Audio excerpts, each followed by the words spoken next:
वळूयात पुढच्या काही बातम्यांकडे। विधानसभा निवडणूक आता अवघ्या काही दिवसांवर येऊन ठेपली आहे। राज्यात निवडणुकांचे वारे मात्र वाहू लागलेत। ऐन निवडणुकांच्या तोंडावर राष्ट्रवादी शरद पवार गटाचे अध्यक्ष शरद पवार यांनी भाजपला महाराष्ट्रात वेगवेगळ्या ठिकाणी धक्के द्यायला सुरुवात केली। कोल्हापुरात समरजित घाडगे आज शरद पवार यांच्या उपस्थितीत राष्ट्रवादीमध्ये प्रवेश करणार आहेत। पवार यांच्या उपस्थितीत ते कमळ सोडून तुतारी हाती घेतील।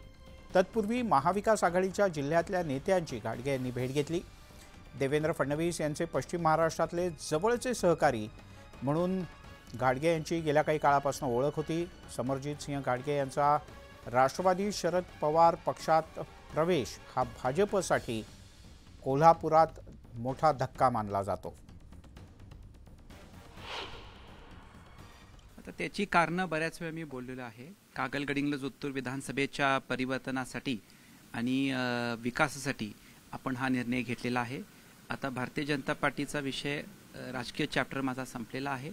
आता आदरणीय शरदचंद्र पवार साहेब आणि जयंत पाटील साहेबांच्या नेतृत्वाखाली आपण पुढे कागलच्या विकासासाठी काम करणार आहे।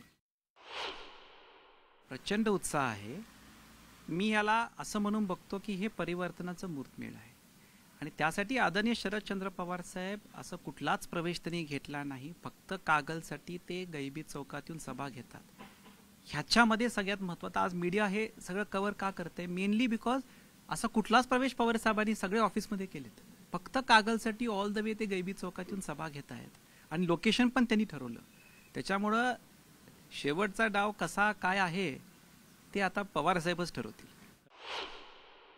अतिशय चांगले संबंध समरजित घाडगेंशी होते आणि तेव्हाही मी त्यांना अनेक वेळा म्हणलेली आहे की समरजित भाऊ तुम्ही आमच्या बरोबर या, कारण का या राज्याला नवीन फ्रेश भ्रष्टाचार मुक्त महाराष्ट्र हवा आहे। तसेच लोकप्रतिनिधी या राज्याला आणि देशाला गरजेचे आहेत।